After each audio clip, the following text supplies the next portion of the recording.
Oi, bom dia, gente. Bem-vindos ao Simples Assim Psicologia. Meu nome é Márcia Vasconcelos, eu sou psicóloga e é muito bom ter você aqui comigo mais uma vez. Se você nunca veio ao canal, é um prazer estar aqui com você. Bem-vindo. Espero que você goste do canal e do que nós estamos aqui trabalhando nesse mês de Outubro Rosa. Começamos recentemente a falar sobre a questão da maternidade, das relações da mãe com o filho, com os filhos.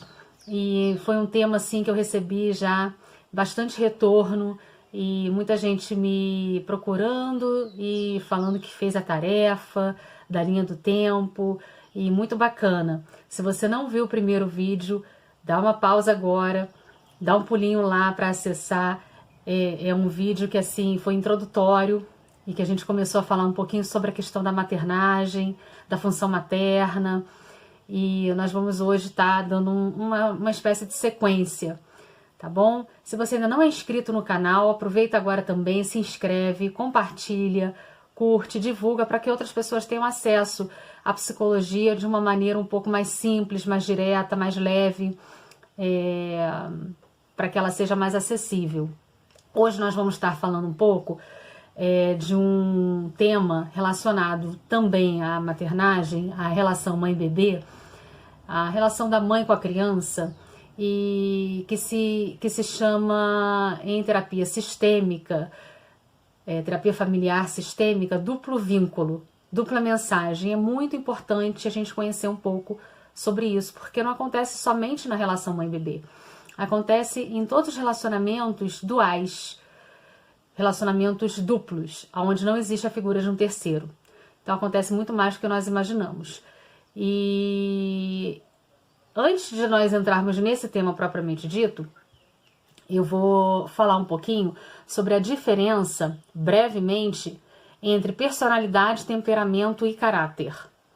Porque nada acontece assim por acaso. Nós estamos construindo, né, uma linha de trabalho, de pensamento. Se você não fez a linha do tempo, né, do teu relacionamento com a tua mãe, pensa um pouquinho, tenta fazer, né, desde da data do seu nascimento, do ano do seu nascimento, até o momento em que você conviveu com ela ou ainda convive. Mas também procura pensar que ela também teve a mãe dela e o relacionamento dela com a mãe, ou seja, com a tua avó. E pensa como que ela pode ter se relacionado e sido influenciada por esse relacionamento, que marcou a vida dela como mãe. A gente, num momento posterior, também vai falar da influência das culturas. Né? Eu vejo num consultório na clínica que mães que eu atendo, mulheres, né, que são mães, elas vêm marcadas por influência de avós, né, das mães delas, que vieram de Portugal, por exemplo.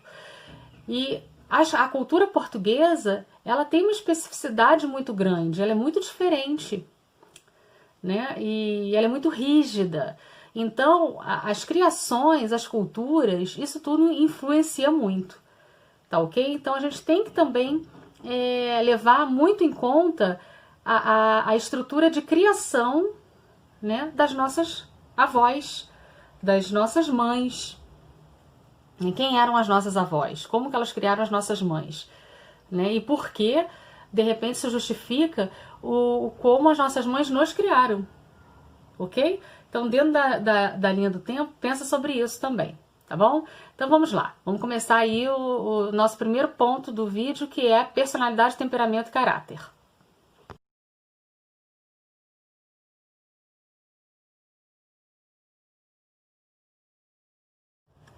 Bom, personalidade, na verdade, é um conjunto de características que determinam os padrões de pensar, agir, sentir e agir de uma pessoa, de um indivíduo, ao longo da vida. Costuma ser assim estável ao longo da vida de uma pessoa. É a personalidade, a individualidade pessoal e social de uma pessoa, de alguém. A formação da personalidade é um processo gradual, complexo e único, que marca uma singularidade, ok? Então a personalidade, ela é um processo em construção, ela vai se formando ao longo do tempo. Temperamento já é um aspecto especial da personalidade, é uma particularidade do indivíduo. E está ligado a formas de comportamento. O temperamento ele já é inato. O temperamento é aquilo que já notamos no bebê quando ele nasce. Tem bebês que são calmos, tem bebês que são irritadiços, tem bebês que choram muito, tem bebês que são tranquilos. O temperamento ele é inato, ele já nasce com o indivíduo. Tá? E o caráter? O caráter, a gente até fala assim, o caráter ele se forja ao longo do tempo. O caráter diz respeito aos traços morais do indivíduo, que determina a forma constante, também constante, da pessoa agir e reagir. Né? Muitas vezes a gente vai descobrir mais sobre o caráter de uma pessoa através das reações do que através das ações. Por quê? Porque as ações elas podem ser planejadas, mas a reação é quando você pega o indivíduo de surpresa e ele não está esperando. E a reação, então, é aquilo que o indivíduo... Opa, e agora? Como é que eu faço? Ele não tem muito tempo de pensar. Ele é pego de surpresa. E através das reações, você tem muito mais acesso ao caráter do indivíduo do que através das ações. Porque a ação ele tem tempo de planejar. A reação não. A reação é aquele rompante. É aquela forma dele agir de repente. Tá? Então o caráter, ele tanto é inato, né, tem uma parte que é herdada, é inato, quanto é adquirido, ou seja, é aprendido também através das relações com o ambiente. Então, só para a gente sintetizar aqui. Temperamento, ele é inato. E nós temos 4 tipos de temperamento, tá? No geral. E um dia eu vou fazer um vídeo só sobre os temperamentos, tá? Então, você já nota no bebê, ok? O caráter, ele é inato e aprendido. O caráter. E a personalidade é um resultado da soma do caráter, temperamento e hábitos aprendidos e o comportamento. Esse temperamento que eu falei, que são 4, ele foi estudado por Hipócrates, ok? E tem até um livro muito interessante que é Temperamentos Transformados, que é um livro em que nós sabemos que o único que pode transformar temperamento é Jesus, porque não existe como transformar temperamento de uma pessoa, ela já nasce com aquele temperamento e ninguém muda, a não ser Jesus que muda, né? Ele transforma, ele salva, ele liberta. Então, assim, nós temos 4 temperamentos básicos. Falando rapidamente, a pessoa ela pode ser um temperamento colérico, sanguíneo, fleumático ou melancólico.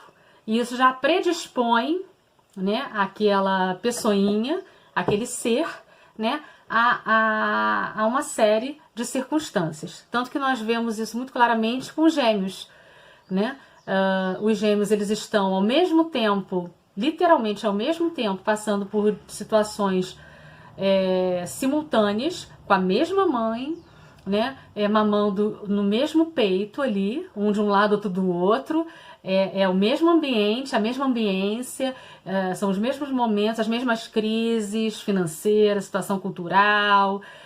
Não são só irmãos que um tem 2 anos e o outro acabou de nascer, mas tem um gap de tempo. Não, os bebês, os gêmeos, eles estão ali, passando pelos mesmos momentos, né?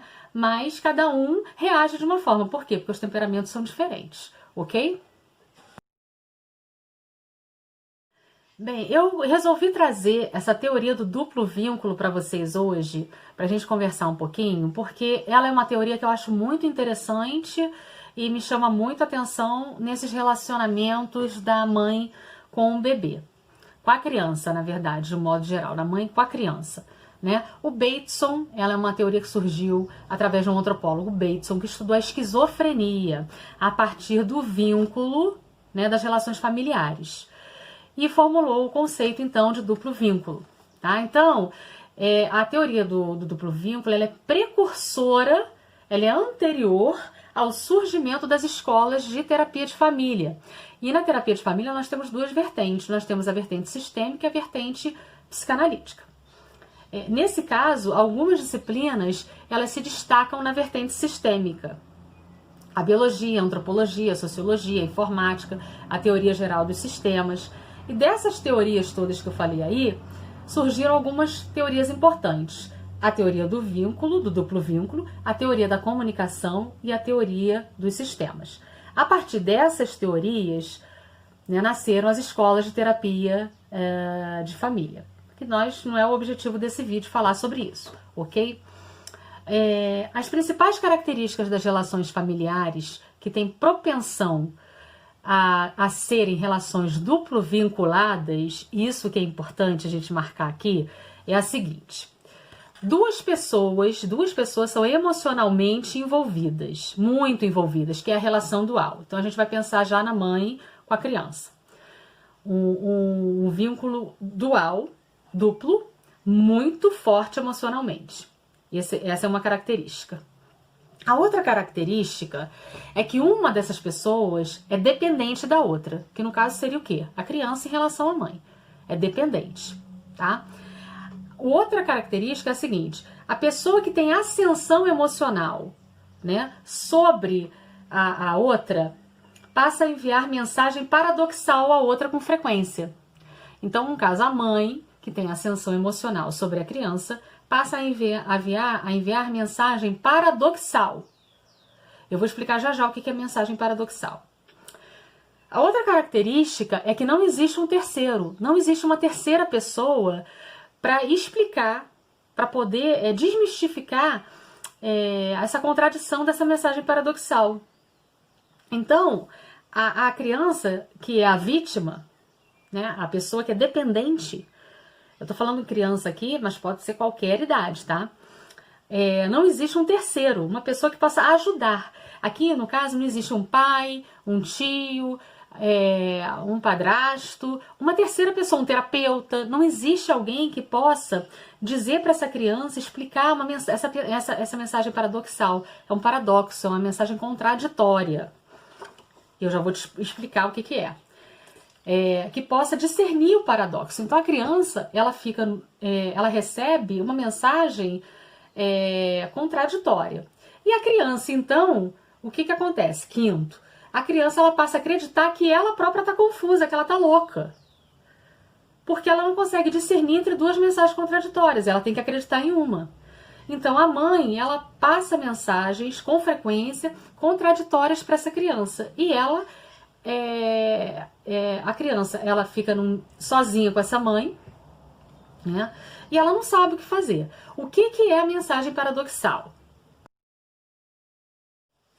A mensagem paradoxal, ela apresenta uma contradição entre o que se diz e o como se diz.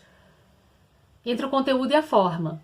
Ou também entre o que se diz e o que se faz. Então é uma mensagem sempre contraditória. E que deixa o outro numa posição ambígua. Uma posição assim de: e agora, gente? Eu tenho que escolher em qual mensagem eu vou acreditar. Tá? Então, a pessoa, ela assimila duas mensagens numa única. Entende? Duas mensagens ambivalentes numa única. Normalmente uma expressão verbal e uma não verbal. Por exemplo, a mãe diz: ah, meu filho, eu te amo tanto. Mas ela repete isso, ela fala isso: ah, meu filho, eu te amo tanto, com uma cara, com uma expressão facial de descontentamento, de tristeza, de insatisfação. Então a criança, ela está ouvindo a mãe falar: eu te amo tanto, mas a expressão facial dela não é de amor.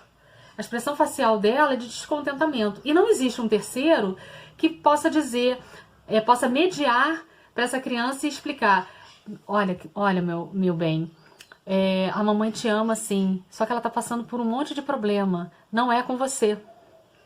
Entende? Ela tá triste, ela tá chateada, ela tá passando por outros problemas, mas ela te ama. Ou mesmo que possa dizer: olha só, a mamãe, ela não te ama, entende? Então, assim, quando ela fala que ela te ama, ela fala isso, mas infelizmente a realidade é que ela não te ama, ela não queria gravidez, nós temos que lidar com esse fato. Por mais doloroso que fosse, é a verdade. Mas só que não tem ninguém que fale isso. Então a criança, ela tem que escolher entre a mãe que diz que ama, mas não demonstra isso nas atitudes, entende? E a criança, ela se encontra, então, numa confusão. Porque o que ela vai fazer com relação a isso? Ela acredita no verbalizado ou ela acredita no que ela está vendo, no que ela está vivendo ali no dia a dia, que é contraditório àquela fala? Então essas são as mensagens paradoxais. Um outro exemplo de mensagem paradoxal é o seguinte. Eu lembro que quando eu estava no estágio em psicologia na Santa Úrsula, teve uma situação que eu fui atender e que teve essa questão do duplo vínculo, né, da dupla mensagem, da mensagem paradoxal. O que aconteceu? Marcamos de atender um paciente que era uma criança, tinha 6, 7 anos, não lembro direito ao certo a idade, mas era uma criança. E aí eu fiz o atendimento, as entrevistas iniciais com a mãe, e ela falou que ele estava muito interessado em ir na sessão, que ele estava esperando muito para ir. Muito bem. Quando eu fui atender a criança, né, o menino, e eu chamei ele para entrar na sala, né, ele ficou um pouco retraído para entrar no consultório. E eu chamei, vamos comigo, vamos com a tia. E ela, o que ela fez? Ela falou, vai filho, vai que vai ser bom para você. A mamãe não falou já da psicóloga, da tia Márcia e tal. Só que ela falava isso para ele, né? A expressão verbal era essa.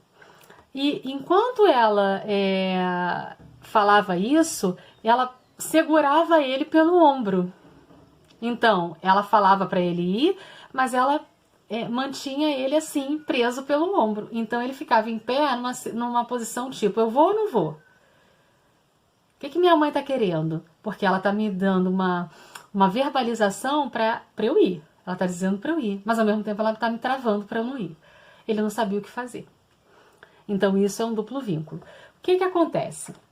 O Bateson, que é esse teórico, né, do duplo vínculo, ele estudou essa situação em hospitais psiquiátricos e fez uma longa pesquisa. E constatou que muitas crianças desenvolveram esquizofrenia na idade juvenil por conta dessa mensagem paradoxal.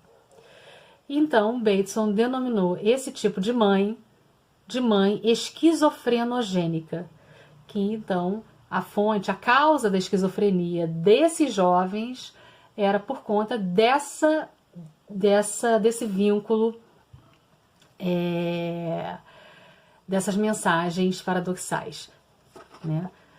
E eu achei interessante a gente estar pensando sobre a importância, né, da gente avaliar, inclusive, as nossas mensagens contraditórias também, porque elas são muito frequentes. Muitas vezes na rua você encontra uma pessoa que você não gosta, que você não quer falar.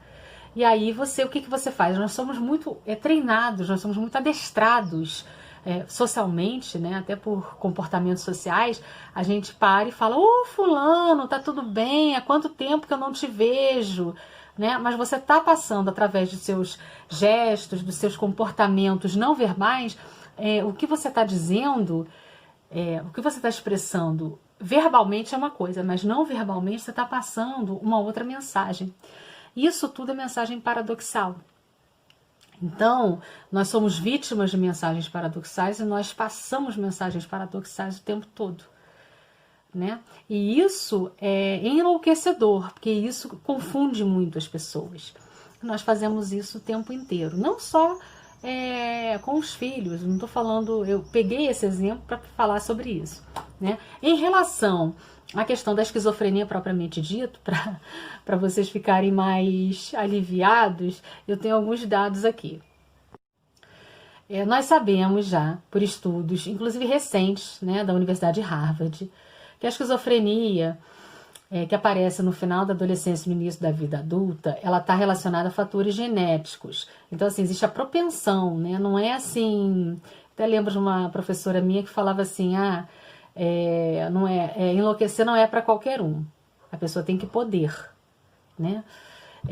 Então, a esquizofrenia, ela causa instabilidade emocional, alucinações, disfunção cognitiva. E neurocientistas estão pesquisando fatores relacionados a um fenômeno chamado poda sináptica. Só que essa poda que é um corte, né, entre as sinapses, ou seja, entre a comunicação dos neurônios. Essa poda, no caso dos esquizofrênicos, é uma poda excessiva, entende? E reduz o volume da massa cinzenta, prejudicando regiões do cérebro ligadas ao controle emocional. Então, aquilo que eu comecei no vídeo falando sobre a questão do temperamento, a questão do caráter e da personalidade, é o seguinte: a mãe, ela até pode ser esquizofrenogênica, ela pode realmente não facilitar com o seu padrão de comportamento. Esquizofrenogênica significa que ela não é uma mãe esquizofrênica, ela é uma mãe que faz de tudo, né? Ela é uma mãe que, pelo seu comportamento, ela poderia esquizofrenizar o seu filho, tá? Porque essas mensagens frequentes, elas levam à loucura, tá? Agora, o filho, ele tem que ter uma genética, genes mesmo, para a esquizofrenia. Se ele não tiver essa genética, ele não desenvolve esquizofrenia. Então, ele pode ter uma bipolaridade, ele pode ter outros transtornos mentais, como consequência dessa relação patológica dessa mãe com essa criança, porque é uma relação totalmente patológica e dual. Essas relações duais, que não têm mediação de um terceiro, elas são muito prejudicadas, né? Elas são muito ruins. Então, toda vez que a gente puder colocar um terceiro, um mediador, né, para poder dar uma cortada, um limite nessas relações duais, é sempre saudável. Então a gente deixa essa reflexão nesse vídeo, tá? E em breve nós vamos estar voltando, né, na nossa proposta aqui, né, do Outubro Rosa aqui no canal Simples Assim Psicologia, para estar falando mais sobre essas questões ligadas à maternidade, a autoestima, a relação mãe-filhos, a função materna. E eu espero que você esteja aproveitando. Vai refletindo sobre o que nós temos conversado e compartilha com seus amigos. Se inscreve no canal, ativa o sininho para você não perder as notificações. Seja muito bem-vindo. Eu agradeço a sua escolha de estar comigo até agora. Um beijo grande, que Deus te abençoe e até a próxima.